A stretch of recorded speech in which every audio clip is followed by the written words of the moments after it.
പച്ചമാങ്ങ കൊണ്ട് ചോറിൻ്റെ കൂടെ കഴിക്കാൻ പറ്റുന്ന അടിപൊളി റെസിപ്പിയാണ് ഉണ്ടാക്കുന്നത്. അപ്പോൾ ഇതുണ്ടെങ്കിൽ നമുക്ക് ചോറിന് വേറെ ഒന്നും കറി വേണ്ട. അതുപോലെ തന്നെ വളരെ സിമ്പിളാണ് ഇത് ഉണ്ടാക്കിയെടുക്കാൻ. 5 മിനിറ്റ് പോലും വേണ്ട. അപ്പോൾ നമുക്ക് വീഡിയോയിലേക്ക് കിടക്കാം. അപ്പോൾ പച്ചമാങ്ങയൊക്കെ മിക്ക ആളുകളെയും വീട്ടിലുണ്ടാകും. അപ്പോൾ അതിൻ്റെ സീസൺ ആയതുകൊണ്ട് തന്നെ എല്ലാവരും ഒരു പ്രാവശ്യം ഒന്ന് തയ്യാറാക്കി നോക്കുക. അത്രയും ടേസ്റ്റി ആയിട്ടുള്ള ഒരു റെസിപ്പിയാണിത്.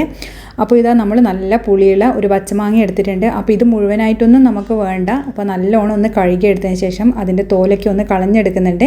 അപ്പോൾ ഇതിൻ്റെ ഒരു 1/4 ഭാഗം മാത്രമേ വേണ്ടൂ നമുക്ക്, അതായത് ഒരു കഷ്ണം മാത്രമേ വേണ്ടൂ. നല്ല പുളിയുള്ള മാങ്ങയായതുകൊണ്ടാണ് ഇത്രയും ചെറിയ പീസ് ഞാൻ എടുക്കുന്നത്.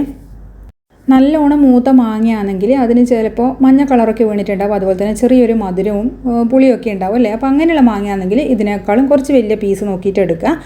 അപ്പോൾ ഇതാ ഞാൻ ചെറിയ പീസായിട്ടൊന്ന് കട്ട് ചെയ്ത് വെച്ചിട്ടുണ്ട്. അപ്പോൾ അത്രയും മാത്രമേ ഞാൻ യൂസ് ചെയ്യുന്നുള്ളൂ. ഈ ഭാഗം നമുക്ക് വേറെ എന്തെങ്കിലും ആവശ്യത്തിന് യൂസ് ചെയ്യാം. അപ്പോൾ ഈ ചെറിയ പീസായി വെച്ചതൊക്കെ നമുക്ക് മാറ്റി വെക്കാം. അതുപോലെ തന്നെ 2 പച്ചമുളകും എടുത്തിട്ടുണ്ട്. ഇനി നമുക്ക് ഒരു മിക്സീൻ്റെ ജാർ എടുത്തിട്ട് അതിലേക്ക് 1/4 കപ്പ് തേങ്ങ ഇട്ട് കൊടുക്കാം. അപ്പോൾ തേങ്ങ എടുക്കുമ്പോൾ കുറച്ച് നല്ല വെള്ള കളറുള്ള തേങ്ങേൻ്റെ പാർട്ടിനെ നോക്കിയിട്ട് എടുക്കുക. അങ്ങനെയാകുമ്പോൾ നമ്മൾ ഉണ്ടാക്കി കഴിഞ്ഞാൽ ഈ കറി കാണാൻ നല്ല ഭംഗിയുണ്ടാവുള്ളൂ. ഇനിയിപ്പോൾ ഇതിലേക്ക് നമുക്ക് ബാക്കിയുള്ള ഇൻഗ്രീഡിയൻസ് ഒക്കെ ചേർത്ത് കൊടുക്കാം. അപ്പോൾ നേരത്തെ കട്ട് ചെയ്ത് വെച്ച മാങ്ങ നമ്മളിതിലേക്ക് ഇട്ട് കൊടുക്കുന്നുണ്ട്. പിന്നെ നമ്മൾ നേരത്തെ എടുത്തു വെച്ച പച്ചമുളകിന് ഒരു പച്ചമുളകാണ് എടുക്കുന്നത്. അപ്പോൾ നല്ല എരിവുള്ള പച്ചമുളക് തന്നെയാണ്. ആദ്യം ഒന്ന് യൂസ് ചെയ്തിട്ട് പിന്നെ വേണമെങ്കിൽ അരച്ചതിന് ശേഷം നമുക്ക് പിന്നെ ചേർത്ത് കൊടുക്കാം. ആവശ്യത്തിനുള്ള ഉപ്പും കൂടി ചേർക്കാം. പിന്നെ അതുപോലെ തന്നെ 1/4 ഗ്ലാസ് വെള്ളം കൂടി ചേർക്കുന്നുണ്ട്. വെള്ളം ഒരുപാട് ആയി പോകണ്ട. എന്നിട്ട് ഇതാ മിക്സിയിൽ ഇതുപോലെ ഒന്ന് നമുക്ക് അരച്ചെടുക്കണം. ഒരുപാട് അരഞ്ഞു പോകാൻ പാടില്ല. കറിക്കൊന്ന് അരക്കുന്ന പോലെ നല്ലോണം അരക്കാൻ പാടില്ല. പിന്നെ നമുക്കിതിലേക്ക് ഒരു 1/4 ടീസ്പൂൺ കടുകും കൂടി ചേർത്തിട്ട് ഒന്ന് നമുക്ക് ക്രഷ് ചെയ്തെടുക്കാം. അതുപോലെ കടുകും അരയാൻ പാടില്ല. കടുക് ചേർത്തിട്ട് ഒന്ന് ക്രഷ് ചെയ്യാൻ മാത്രമേ പാടുള്ളൂ. നമ്മൾ സാധാരണ പച്ചടിക്കൊക്കെ ചെയ്തെടുക്കുന്നില്ലേ, അതുപോലെ ചേർത്താൽ മതി. അപ്പോൾ അതും കൂടി ചേർത്തിട്ട് ഒന്ന് ഞാൻ വിപ്പ് ചെയ്ത് കൊണ്ടുവന്നിട്ടുണ്ട്. അപ്പോൾ ഞാൻ നോക്കുമ്പോൾ എരിവ് കുറവേനും, അതുകൊണ്ട് ഞാൻ ആ ഒരു പച്ചമുളകും കൂടി ഇതിലേക്ക് ആഡ് ചെയ്ത് കൊടുക്കുന്നുണ്ട്. എന്നിട്ട് വീണ്ടും ഒന്ന് അരച്ചെടുത്ത് കൊണ്ടുവന്നിട്ടുണ്ട്. അപ്പോൾ ഇത്രയേ അരയാൻ പാടുള്ളൂ. തരിതരിപ്പായിട്ട് വേണം നമ്മൾ അരച്ചെടുക്കാൻ വേണ്ടിയിട്ട്. അപ്പോൾ ഈ അരച്ച് കൊണ്ടുവന്നത് നമുക്കിനി ഒരു ബൗളിലേക്ക് ഒഴിച്ചു കൊടുക്കാം. അപ്പോൾ ഞാൻ ഒരു ദിവസത്തേക്ക് വേണ്ടിയിട്ടുള്ള മാത്രമേ ഉണ്ടാക്കിയിട്ടുള്ളൂ. അപ്പോൾ ഒരുപാട് അളവിലൊക്കെ വേണമെന്നുണ്ടെങ്കിൽ ഒരു മാങ്ങ മുഴുവനായിട്ട് എടുക്കാം. അതുപോലെ തേങ്ങേൻ്റെ അളവ് ഒന്ന് കൂട്ടിയെടുത്താൽ മതി. ഇനി നമ്മളിതിലേക്ക് ചേർക്കുന്നത് ഒരു 2 ടേബിൾ സ്പൂൺ തൈരാണ്. അപ്പോൾ തൈര് ചേർക്കുമ്പോൾ ഒന്ന് പ്രത്യേകം ശ്രദ്ധിക്കുക. നമ്മൾ മാങ്ങ നല്ല പുളിയുള്ള മാങ്ങ എടുത്തിന്. അപ്പോൾ തൈര് പുളി ഇല്ലാത്ത തൈര് വേണം നമ്മൾ യൂസ് ചെയ്യാൻ വേണ്ടിയിട്ട്. അപ്പോൾ ഞാനിവിടെ കട്ട തൈരാണ് എടുക്കുന്നത്. തീരെ പുളി ഇല്ലാത്ത തൈരാണ്. എന്നിട്ട് അതും കൂടി ചേർത്തിട്ട് നല്ലോണം വീണ്ടും ഒന്ന് മിക്സ് ചെയ്തെടുക്കണം.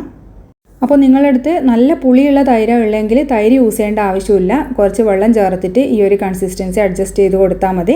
ഇനിയിപ്പോൾ നമുക്കിതിലേക്ക് ചേർക്കാനുള്ളത് 1 ടീസ്പൂൺ പഞ്ചസാരയാണ്. അപ്പോൾ പഞ്ചസാരയും കൂടി ചേർക്കുമ്പോൾ ഇത് അടിപൊളി ടേസ്റ്റ് ആയിരിക്കും. അപ്പോൾ ഞാനിതിൻ്റെ ആ ഒരു പുളിയും ഉപ്പും ഒക്കെ ഒന്ന് ബാലൻസ് ചെയ്ത് കിട്ടാൻ വേണ്ടിയിട്ടാണ് ഈ പഞ്ചസാര ചേർക്കുന്നത്. അപ്പോൾ ഞാൻ നേരത്തെ പറഞ്ഞതുപോലെ മാങ്ങ കുറച്ച് മധുരവും പുളിയുള്ള മാങ്ങയാണെങ്കിൽ ഈ ഒരു മധുരം, അതായത് പഞ്ചസാര ചേർക്കേണ്ട ആവശ്യമില്ല. അപ്പോൾ പഞ്ചസാരയും ചേർത്തിട്ട് വീണ്ടും നല്ലപോലെ ഞാൻ ഇതൊന്ന് മിക്സ് ചെയ്തെടുക്കുന്നുണ്ട്. ഈ ഒരു സമയത്ത് ഉപ്പൊക്കെ വേണമെങ്കിൽ നോക്കിയിട്ട് നിങ്ങൾക്ക് ചേർത്ത് കൊടുക്കാം. അപ്പോൾ ഇനി നമുക്കിതിലേക്ക് ഒന്ന് വറുത്തിടാനുണ്ട്. അപ്പോൾ ഒരു 2 ടേബിൾ സ്പൂൺ വെളിച്ചെണ്ണയിൽ കടുകും കറിവേപ്പിലയും വറ്റൽമുളകും അതുപോലെ 1 ടീസ്പൂൺ തേങ്ങയും കൂടി ഒരു നല്ലൊരു കളറ് മാറി വരുന്നത് വരെ ഒന്ന് വറുത്തിടുന്നുണ്ട്. അപ്പോൾ ഇത് കൂടി ചേർത്ത് കഴിഞ്ഞാൽ അടിപൊളി ടേസ്റ്റ് ആയിരിക്കും ഇത് കഴിക്കാൻ വേണ്ടിയിട്ട്. അപ്പോൾ ഇതും കൂടി ചേർത്തിട്ട് നമുക്ക് വീണ്ടും നല്ലപോലെ ഒന്ന് മിക്സ് ചെയ്തെടുക്കാം. അപ്പോൾ ചോറിന് ഇതുപോലൊരു കറി മാത്രം മതിയാകും. നമുക്ക് പിന്നെ വേറെ കറീൻ്റെ ആവശ്യമൊന്നുമില്ല. പിന്നെ നമുക്ക് വേറെ കറിയൊക്കെ ഉണ്ടെങ്കിൽ, അതായത് സാമ്പാറോ പുളിങ്കറി പോലെയുള്ള കറിയൊക്കെ ഉണ്ടെങ്കിൽ അതിൻ്റെ കൂടെ കഴിക്കാൻ കൂട്ടിക്കുഴക്കാൻ നല്ല ടേസ്റ്റാണ്. അപ്പോൾ എല്ലാവരും ഈ ഒരു റെസിപ്പി ഒന്ന് ഉണ്ടാക്കി നോക്കുക. പച്ചമാങ്ങയൊക്കെ മിക്ക ആളെടുത്തുണ്ടാവും, അല്ലെങ്കിൽ നമുക്കിപ്പോൾ കടയിൽ നിന്നായാലും വാങ്ങിക്കാൻ കിട്ടും. അപ്പോൾ ഞാനിതിൽ തൈര് ചേർത്തുകൊണ്ട് നമുക്ക് ഇന്ന് കൂട്ടുമ്പോൾ അധികം വലിയ പുളിയൊന്നും ഉണ്ടാവില്ല. കാരണം പുളിയില്ലാത്ത തൈരാണ് ചേർത്തത്. ഇനിയിപ്പോൾ നാളത്തേക്കൊക്കെ ബാക്കി ഉണ്ടെങ്കിൽ തൈരിൻ്റെ ആ പുളിയും കൂടി ഇറങ്ങുമ്പോൾ മാങ്ങേൻ്റെ പുളി എല്ലാം കൂടി കുറച്ച് നല്ലോണം പുളിയാകും. അപ്പോൾ അതുകൊണ്ട് പിറ്റത്തെ ദിവസത്തേക്ക് സൂക്ഷിച്ച് വെക്കുന്നതാണെങ്കിൽ നിങ്ങളിതിൽ തൈര് ചേർക്കണ്ട. ഇനിയിപ്പോൾ നല്ല പുളിയൊക്കെ ഇഷ്ടമുള്ളവരുണ്ടാവും പച്ചടിക്കൊക്കെ. അങ്ങനെയുള്ളവർക്കാണെങ്കിൽ നല്ലോണം പുളിച്ചിട്ട് പിറ്റത്തെ ദിവസമൊക്കെ കഴിക്കാം. അപ്പോൾ വീഡിയോ ഇഷ്ടമായി കഴിഞ്ഞാൽ നിങ്ങൾ എന്തായാലും ഒന്ന് ട്രൈ ചെയ്ത് നോക്കുക. കമൻറ്റ് ബോക്സിൽ ഫീഡ്ബാക്ക് അറിയിക്കുക. ചാനൽ ആദ്യമായിട്ട് കാണുന്നവരാണെങ്കിൽ ലൈക്ക് ചെയ്യാനും ഷെയർ ചെയ്യാനും സബ്സ്ക്രൈബ് ചെയ്യാനും മറക്കരുത്. താങ്ക്